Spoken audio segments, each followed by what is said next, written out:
नमस्कार, मैं हूं राहुल सिन्हा। सत्ता के सभी न्यूज मित्रों का स्वागत है। सबसे पहले सत्ते पे सत्ता, यानी 7 खबरें और दिलचस्प जानकारियां। आज हम आपको यूपी के बदायूं में 2 मासूमों की हत्या और एक आरोपी के एनकाउंटर पर हिंदू मुस्लिम वाली राजनीति का रंग दिखाएंगे। अखिलेश यादव ने कहा है कि बीजेपी बदायूं पर राजनीतिक लाभ उठा रही है, तो बीजेपी का जवाब है जो कानून तोड़ेगा बख्शा नहीं जाएगा। इन बयानों की चिंगारी ने चुनाव से पहले उत्तर प्रदेश का सियासी तापमान बढ़ा दिया है। लेकिन पहले आपको बंगाल लेकर चलेंगे, जो हर चुनाव से पहले हिंसा के लिए कुख्यात है। एक बार फिर यही पैटर्न बंगाल में दिखाई देने लगा है। पहले चरण के नॉमिनेशन से पहले कूच बिहार में बीजेपी टीएमसी कार्यकर्ताओं के बीच लाठी, डंडे और पत्थर चले। इसलिए ये सवाल पूछेंगे, चुनाव कोई भी हो, बंगाल बार बार रक्त रंजित क्यों होता है? चुनाव से पहले जन अधिकार पार्टी के पप्पू यादव कांग्रेसी हो गए हैं। आज पप्पू यादव की जन अधिकार पार्टी का कांग्रेस में विलय हो गया। सूत्रों के अनुसार कांग्रेस पूर्णिया से उन्हें टिकट दे सकती है। इसके अलावा बीएसपी के पूर्व सांसद दानिश अली भी कांग्रेस में शामिल हो गए। एक बड़ी खबर दिल्ली से, जहां हाईकोर्ट ने ईडी के संबंध पर रोक लगाने वाली केजरीवाल की अपील खारिज कर दी। हाईकोर्ट ने केजरीवाल से यह भी पूछा कि आखिर वो ईडी के सामने पेश क्यों नहीं हो रहे। दिल्ली हाईकोर्ट ने कहा, जब ईडी के पास जाएंगे तभी पता चलेगा ईडी चाहती क्या है। आज सत्ता में डाइटिंग प्रेमी न्यूज मित्रों के लिए भी एक जरूरी नोटिफिकेशन है। अगर आप दिन में 8 घंटे खाने का और 16 घंटे कुछ ना खाने का डाइट चार्ट फॉलो करते हैं तो ये आपके लिए खतरनाक हो सकता है। इंटरमिटेंट फास्टिंग पर एक चौंकाने वाली रिसर्च सामने आई है, जिस पर हमने आपके लिए सत्ता की एक स्वास्थ्य वर्धक कुंजी तैयार की है। वैसे आज एक चिंताजनक खबर चीन के राष्ट्रपति शी जिनपिंग के लिए भी है। चुनाव से पहले प्रधानमंत्री मोदी भूटान दौरे पर जाने वाले हैं। पीएम 21-22 मार्च को भूटान दौरे पर रहेंगे। इस दौरान कई अहम समझौते हो सकते हैं। ये वही भूटान है जिसे चीन भारत के खिलाफ इस्तेमाल करता है।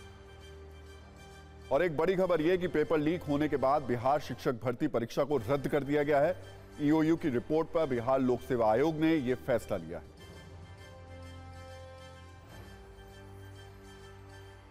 तो सत्ता की शुरुआत आज देश के पूर्वी हिस्से में स्थित उस राज्य से करते हैं जो राजनीतिक हिंसा के लिए कुख्यात रहा है। पंचायत स्तर के चुनाव हों या फिर विधानसभा या लोकसभा के चुनाव, करीब करीब हर बार इसी राज्य में सबसे ज्यादा हिंसा होती है। लोगों की जान जाती है, बमबाजी, फायरिंग और हिंसक झड़प की खबरें सुर्खियां बनती हैं।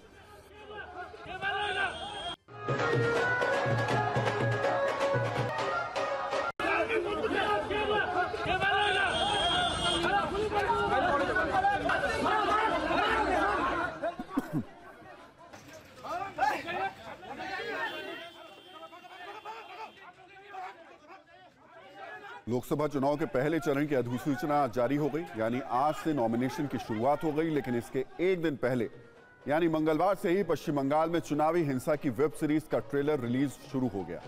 राज्य में चुनावी हिंसा की शुरुआत कूच बिहार से हुई, जहां बीजेपी और टीएमसी के कार्यकर्ताओं में तीखी झड़प हुई।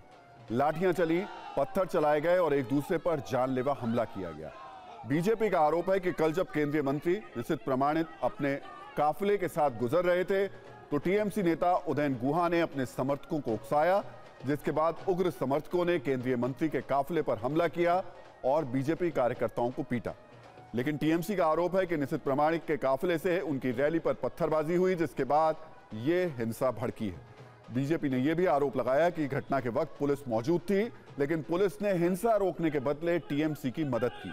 जबकि टीएमसी का कहना है कि बीजेपी कार्यकर्ताओं की मारपीट में उनके कई समर्थक घायल हो गए। यानी दोनों दल एक दूसरे पर आरोप लगा रहे हैं। पर सच यह है कि बंगाल में चुनावी हिंसा की शुरुआत हो गई है। कल की घटना के विरोध में बीजेपी ने आज कूच बिहार में प्रदर्शन किया, जबकि टीएमसी ने आज शहर में बंद रखा।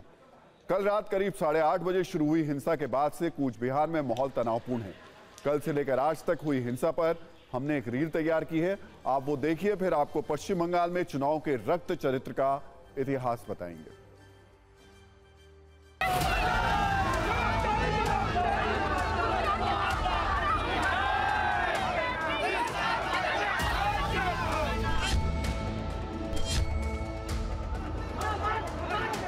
গাড়ির থেকে দুজন মহিলা, তারপরে ওদের জেলা সভাপতি সহ কয়েকজন সব মোটা মোটা বাঁশ লাঠি নিয়ে যাকে পারছে পেটাতে শুরু করেছে।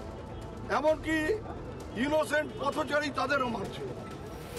আমার সাথে যে গাড়ি ছিল সেই গাড়ি ভেঙে দিল, আমার সাথে যে আমার পেছনে যে গাড়ি ছিল সেই গাড়িটা ভেঙে দিল।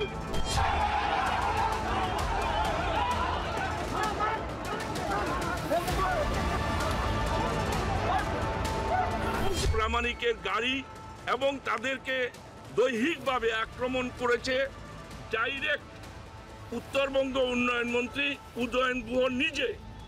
আমরা উত্তরবঙ্গ উন্নয়ন মন্ত্রী উদয়ন গুহর গ্রেপ্তার দাবি করেছি।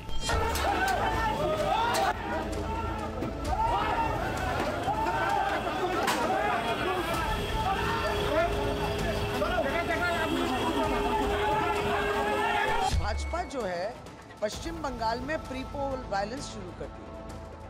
अभी इलेक्शन कमीशन की जिम्मेदारी है वो ये सब देखें, लेकिन ये सच्चाई है। हम लोग मेदिनीपुर में भी देखें, भाजपा जिस तरीके से तृणमूल कांग्रेस के ऊपर आक्रमण कर रहा है। ये प्री पोल वायलेंस शुरू करके बंगाल में हमेशा इलेक्शन को लेके गड़बड़ होता है।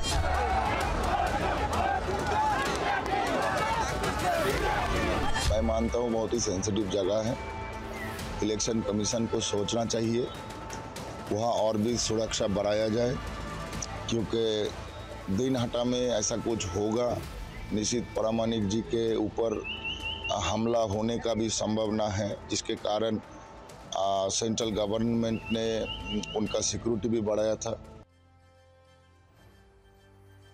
पश्चिम बंगाल में जिस तरह रूटीन चुनावी हिंसा होती है उसे लोग आम बात समझने लगे हैं, जैसे हिंसा भी चुनाव से जुड़ा कोई सरकारी कार्यक्रम हो।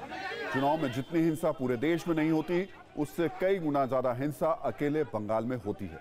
2019 के लोकसभा चुनाव में पश्चिम बंगाल में हिंसा की कुल 693 घटनाएं हुई थी, जिनमें 11 लोगों की मौत हो गई थी। इससे पहले 2014 में पश्चिम बंगाल में चुनावी हिंसा में 16 लोगों की मौत हो गई थी। लोकसभा की तरह पश्चिम बंगाल में विधानसभा चुनाव में भी खूब हिंसा होती है। 2021 के विधानसभा चुनाव में 14 लोगों की मौत हुई, लेकिन बीजेपी ने दावा किया कि 37 कार्यकर्ताओं की हत्या हुई है। पंचायत चुनाव में स्थिति और ज्यादा खराब हो जाती है। 2023 में पश्चिम बंगाल में पंचायत चुनाव में करीब 27 लोगों की हत्या हुई थी। 2018 में चुनावी हिंसा में 40 लोगों की हत्या कर दी गई थी, जबकि उससे पहले 2013 में 39, 2008 में 36 और 2003 में 70 लोगों की राजनीतिक हत्याएं हुई। अगर और पीछे जाएं तो 1990 के पंचायत चुनाव में 400 लोगों की हिंसा में मौत हुई थी। चुनाव को लोकतंत्र का उत्सव या त्योहार कहा जाता है। आज पहले चरण के नॉमिनेशन के साथ इसकी व्यवहारिक शुरुआत हो गई है, लेकिन पश्चिम बंगाल में चुनाव वाले इस त्योहार का काला सच ये है कि इसे मनाने वाले जश्न नहीं मनाते, बल्कि हिंसा करते हैं। आतिशबाजी नहीं, बल्कि लाठी चलाते हैं, गोली चलाते हैं, हत्या करते हैं, खून बहाते हैं।